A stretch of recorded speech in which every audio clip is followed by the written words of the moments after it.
Maksud komunikasi adalah seni memindahkan maklumat dan idea daripada seseorang kepada seseorang.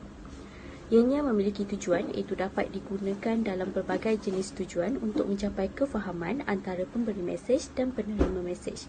Contohnya melakukan aktiviti pengajaran dan pembelajaran.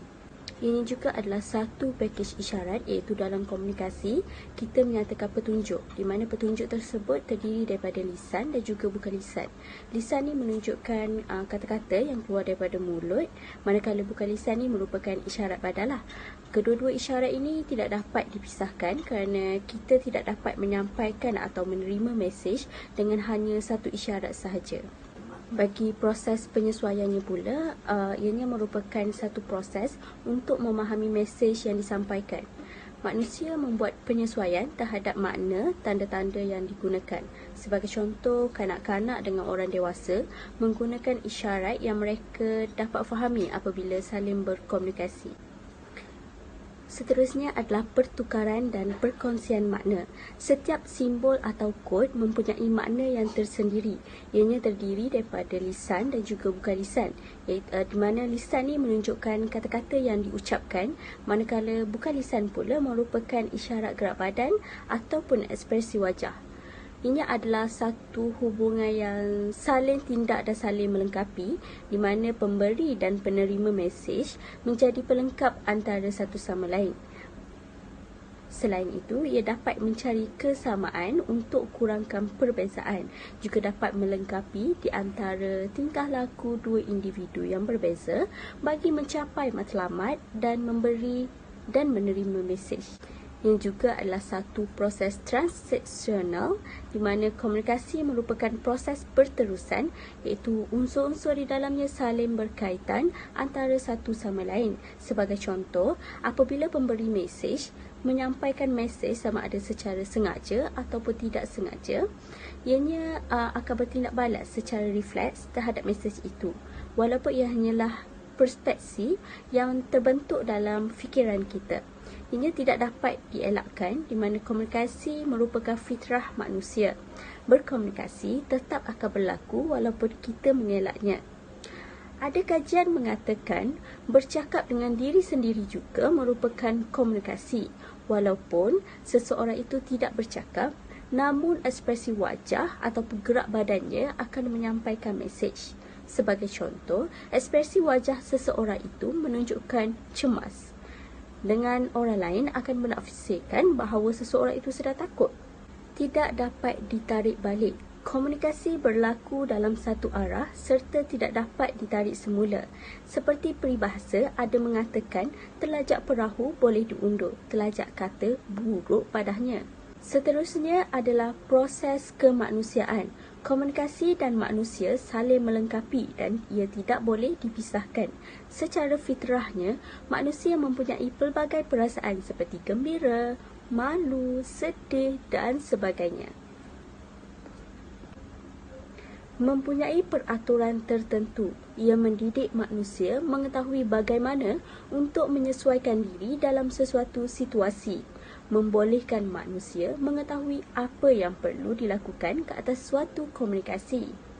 Membolehkan pemberi dan penerima mesej untuk saling menghormati dan menjaga kerahsiaan seperti mesyuarat yang berstatus sulit. Saya akan menerangkan tentang model komunikasi. Terdapat 5 model komunikasi. Yang pertama, model komunikasi linear. Yang kedua, model komunikasi Laswell. Yang ketiga, model komunikasi SNCR Melo. Yang keempat, model komunikasi interaktif dan model komunikasi transaksional. Model linear merupakan satu proses penyampaian pesan dari komunikator kepada komunikan secara langsung maupun tidak langsung. Dikatakan komunikasi satu arah, di mana komunikasi ini terjadi satu arah tanpa terjadi timpa balik terhadap pesan yang disampaikan komunikator. Sebagai contoh, seorang peguam membaca tuduhan terhadap pendakwa. Shannon and Webber, model 1949.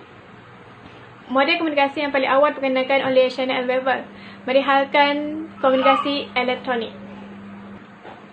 Model Laswell, model yang biasa didapati dalam kebanyakan model-model komunikasi yang menunjukkan pengaruh yang sangat kuat dalam membentuk perubahan sikap penerima melalui kandungan mesej yang berkesan. Model ini terdapat kelebihan dan juga kekurangan. Antara kelebihannya ialah mudah difahami, sangat sederhana dan boleh diaplikasikan dalam bentuk komunikasi. Kelemahannya ialah antaranya ialah tiada konsep tujuan komunikasi, tiada konsep umpan balik, feedback dan juga komunikasi bersifat satu arah. Model SMCR Mellon. David Ken Mellon mengenalkan sebuah istilah SMCR Mellon untuk menggambarkan salah satu jenis model komunikasi linear yang terdiri daripada pelbagai komponen yang meliputi pengirim dan sumber, sources atau sender, pesan, message, saluran, channel, penerima pesan, receiver. Model yang menggambarkan komunikasi. Model ini juga menggambarkan faktor-faktor yang mempengaruhi komunikasi. Model komunikasi interaktif. Rivers Rand 1954 merupakan perbualan dua hala, two-way communication dan elemen penting iaitu umpan balik, feedback. Sebagai contoh, perbualan telefon, email, temu duga dan sebagainya. Komunikasi transaksional. Model ini menggariskan bahawa pengiriman dan penerimaan pesan secara langsung terus-menerus dalam sebuah episod komunikasi. Komunikasi bersifat transaksional adalah proses kooperatif,